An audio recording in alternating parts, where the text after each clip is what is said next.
విజయనగరం జిల్లా చీపురుపల్లిలో 5 ఏళ్ల నరకాసుర పాలన అంతమై చంద్రబాబు గారి విజన్తో వికాసం వైపు రాష్ట్రం కూటమి 2 ఏళ్ల విజయోత్సవ సభలో కిమ్మిడి కళా వెంకట్రావు, మాజీ మంత్రి కిమ్మిడి ఎమ్మెల్యే కళా వెంకట్రావు మాట్లాడుతూ రాష్ట్ర చరిత్రలోని 2024 సార్వత్రిక ఎన్నికల తీర్పు ఒక సువర్ణాక్షరాల ఘట్టం. ప్రజా వ్యతిరేక పాలన సాగిస్తూ దాడులు దౌర్జన్యాలతో వ్యవస్థలను నాశనం చేసిన వారికి ప్రజలు ఎలాంటి బుద్ధి చెప్తారో గత ఎన్నికలు నిరూపించాయి. నాడు నరకాసుర పాలనతో కుదేలైన రాష్ట్రాన్ని చూసి ప్రజలు విసిగిపోయారు. గత పాలకుల నిర్వాహకం వల్ల రాష్ట్రంపై 10 లక్షల కోట్ల అప్పుల భారాన్ని మోపారు. ఉద్యోగులకు జీతాలు, వృద్ధులకు పెన్షన్లు కూడా ఇవ్వలేని దారుణమైన పరిస్థితిని సృష్టించారు. ముఖ్యమంత్రి చంద్రబాబు నాయుడు తన 40 ఏళ్ల రాజకీయ అనుభవంతో, దార్శనికతతో రాష్ట్రాన్ని మళ్లీ ప్రగతి పదంలోకి తీసుకువచ్చారు. రాష్ట్రం ఆర్థికంగా కష్టాల్లో ఉన్నప్పటికీ ఇచ్చిన మాట ప్రకారం 1వ తేదీనే నిరుపేదలకు, వృద్ధులకు దేశంలో ఎక్కడా లేని విధంగా గౌరవప్రదమైన పింఛన్లను అందిస్తున్నారు. మొదట ఈ కారు గ్యారేజ్ లో పెట్టాడు. కానీ చిన్నప్పుడు అలా అమ్మడితే అన్నాడంట, ఏమవుతావంటే నేను టీచర్ అవుతానని. టీచర్ ఎందుకు అవుతావంటే మిగతా పిల్లలందరినీ పక్కొచ్చాను. అలాగే ఇప్పుడు ఎస్ఐ అంటుంది, అంటే ఎవరైనా తప్పు చేస్తే భార్య వచ్చి కష్టపట్టి అని ఎస్ఐ పోస్ట్ అడుగుతుంది. ఎస్ఐ పోస్ట్ కాదు, ఎస్పీ పోస్ట్ అడగాలి. ఐపీఎస్. అలాగే యూనిఫామ్లు, బ్యాగులను అందజేస్తున్నారు. ఇదే కాకుండా మన ఆంధ్ర అపర అన్నపూర్ణ అయినటువంటి డొక్కా సీతమ్మ గారి పేరు పెట్టి మధ్యాహ్న బడి భోజనం కింద పోషకాహారాన్ని పెడుతున్నారు. డిజిటల్ విద్యా బోధన మరియు స్మార్ట్ క్లాసులు వంటి నూతన టెక్నాలజీతో విద్యను బోధిస్తున్నారు. అలాగే త్రాగునీరు అంటే మన ఇంటింటి కొలాయిల ద్వారా మనకి పారిశుద్ధ్య నీరుని అందజేస్తున్నారు. ఇవే కాకుండా స్వచ్ఛమైన నీరును అందజేస్తున్నారు. ఇవే కాకుండా మన రాష్ట్ర ప్రభుత్వం వారు ఇన్ని చేస్తున్నారు కాబట్టి వారికి ఒకసారి కృతజ్ఞతలు తెలియజేసుకుందామా. నా పేరు ఆరంగి ఉన్ముక్త. నేను జడ్పీఎస్ స్కూల్ శ్రీరామ్ నగర్ గర్భిణిలో 10వ తరగతి చదువుతున్నాను. నేడు మన రాష్ట్ర ప్రభుత్వం వారు ప్రజల సంక్షేమం కొరకు విద్యాభివృద్ధి, రైతుల అభ్యున్నతి మరియు సామాజిక భద్రత కోసం అమలు చేస్తున్న పలు సంక్షేమ పథకాల గురించి కొన్ని మాటలు చెప్పే అవకాశం లభించడం నాకు ఎంతో సంతోషంగా ఉంది. ఏ రాష్ట్రమైనా అభివృద్ధి చెందాలి అంటే రైతు, విద్యార్థి, కార్మికుడు, మహిళ, వృద్ధుడు, దివ్యాంగుడు ఇలా అందరూ అభివృద్ధి చెందాలి. ఈ లక్ష్యంతో ప్రతి వర్గాల వారిని దృష్టిలో పెట్టుకొని మన రాష్ట్ర ప్రభుత్వం వారు అనేక సంక్షేమ కార్యక్రమాలను నిర్వహిస్తున్నారు. రైతుల కొరకు, రైతుల శ్రేయస్సు కొరకు అన్నదాత సుఖీభవ అనే పథకం ద్వారా ప్రతి సంవత్సరం రైతు కుటుంబాలకు 20,000 రూపాయల ఆర్థిక సహాయం అందజేస్తున్నారు. ఈ ఆర్థిక సహాయం వారి విత్తనాల కొరకు, ఎరువుల కొరకు మరియు సాగు ఖర్చులకు ఉపయోగపడుతూ రైతన్నలందరికీ ఆసరాగా లభిస్తుంది. విద్యార్థుల బంగారు భవిష్యత్తు బాగుండాలనే ఆలోచనతో తల్లికి వందనం అనే పథకాన్ని ప్రవేశపెట్టింది. ఈ పథకం ద్వారా ప్రతి సంవత్సరం విద్యార్థి తల్లి ఖాతాలో 15,000 రూపాయలను అందజేస్తున్నారు. ఈ ఆర్థిక సహాయం పేద మరియు మధ్యతరగతి కుటుంబాల విద్యార్థులకు ఉపశమనాన్ని కలిగిస్తుంది. డిగ్రీ మరియు పాలిటెక్నిక్ ఇతర ఉన్నత చదువులు విద్యల కోసం కష్టపడుతున్న విద్యార్థుల కోసం మన రాష్ట్ర ప్రభుత్వం వారు ట్యూషన్ ఫీజ్ రియంబర్స్మెంట్ అనే పథకాన్ని ప్రవేశపెట్టారు. ఈ పథకం ద్వారా ఉన్నత విద్యను చదవాలనుకునే విద్యార్థుల ఫీజులను రాష్ట్ర ప్రభుత్వం వారు భరిస్తూ ఆర్థిక సమస్యలు చదువుకు అడ్డంకిగా కాకుండా చూస్తున్నారు.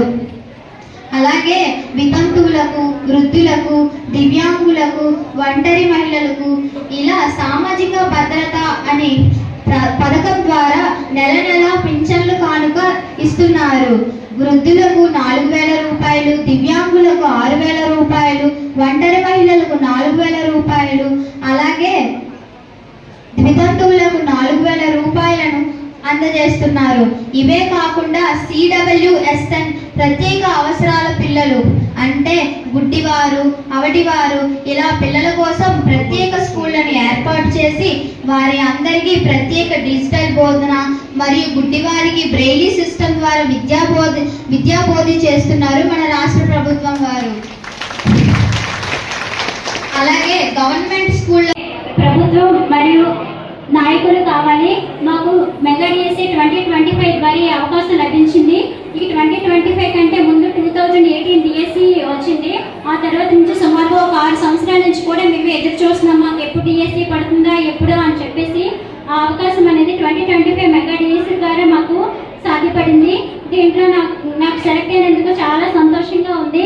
అలాగే నా దగ్గర సెలెక్ట్ అయిన 16,000 మంది టీచర్లు మరియు వాళ్ళ యొక్క కుటుంబాలు కూడా సంతోషంగా ఉన్నందుకు, మాకు ఈ అవకాశాన్ని కల్పించినందుకు మా యొక్క సీఎం గారికి మరియు విద్యాశాఖ మంత్రికి మరియు ఇక్కడున్న మా నియోజకవర్గ శాఖ మంత్రికి వారికి ప్రతి ఒక్కరికి కూడా మా అందరి తరపున హృదయపూర్వక కృతజ్ఞతలు తెలుపుకుంటున్నాం. భాగంగా నాకు అమ్మఒడి తల్లి వందనం పథకం కింద 15,000 వచ్చింది. అలాగే అన్నదాత సుఖీభావలో 20,000 వచ్చింది. ఉజ్వల గ్యాస్ సంవత్సరానికి 3 మందిలో అలాగే ఉపయోగపడుతున్నాం. అలాగే ఎంతకైనా క్యాంపుల డబ్బు శక్తి పథకం ద్వారా మనం బాగా వినియోగించుకుంటాను. మా ఆర్థిక పెన్షన్ కూడా నెలకు 4,000, సంవత్సరానికి 48,000 చొప్పున వస్తుంది.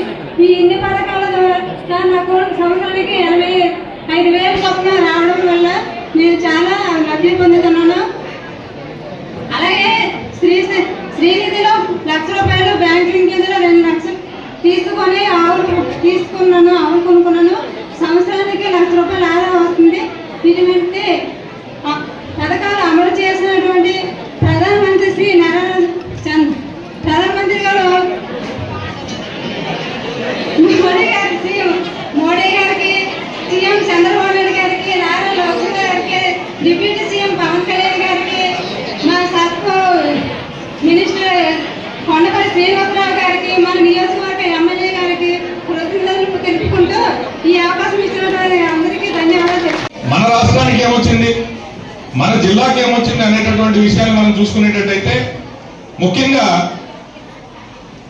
రాష్ట్ర విభజన జరిగిన తర్వాత రాజధాని లేనటువంటి పరిస్థితుల్లో అమరావతిని రాజధానిగా, అప్పుడు కూడా కూటమి ప్రభుత్వమే ఉంది, అమరావతిని రాజధానిగా మనం నిర్ణయం చేస్తే దానికి ఎటువంటి డిపిఆర్ లేకుండానే ప్రధానమంత్రి వర్యులు 2,500 కోట్ల రూపాయలని శాంక్షన్ చేసి నేను మీ వెంట ఉన్నాను అని చెప్పి మనకి ఆ రోజు తెలియజేశారు. అయితే తర్వాత వచ్చినటువంటి ప్రభుత్వం అభివృద్ధిని మర్చి రాష్ట్రానికి ఒక మంచి రాజధాని నిర్మాణం చేయాలి అనేటటువంటి ఆలోచన లేకుండా అమరావతి కాదు రాష్ట్రానికి 3 రాజధానులు ఉండాలి అనేటటువంటి ఆలోచన చేసినా కూడా ప్రధానమంత్రి వర్యులు కానీ భారతీయ జనతా పార్టీ కానీ దానికి మద్దతు తెలపలేదు. అమరావతి ఆంధ్రప్రదేశ్ కి రాజధాని అని చెప్పి స్పష్టంగా తెలియజేసినటువంటి విషయాన్ని కూడా మనందరం గుర్తు చేసుకోవాలి. అలాంటి మొన్ననే 2025లో సుమారుగా 58,000 కోట్ల రూపాయలని అమరావతికి నిధులను మంజూరు చేసి ఈ రోజు అమరావతి సర్వేగంగా పనులు సాగుతున్నందుకు మనందరం కూడా ప్రధానమంత్రి మోదీ గారికి ప్రత్యేకమైన ధన్యవాదాలు తెలియజేసుకోవాలి. రాష్ట్రంలో అమరావతి అనేది ఒక రాజధానిగా ఏదో ఒక ప్రాంతంగా కాదు, బలమైనటువంటి రాజధాని ఉంటేనే బలమైనటువంటి రాష్ట్రాన్ని నిర్మించుకోగలం. బలమైనటువంటి రాజధాని ఉంటేనే మనకి పెట్టుబడులు వస్తాయి. అయితే పెట్టుబడులు అన్నారు, మన జిల్లాలో ఏమొచ్చాయని చూస్తే మనం మెడికల్ కాలేజీ నిర్మించుకున్నాం.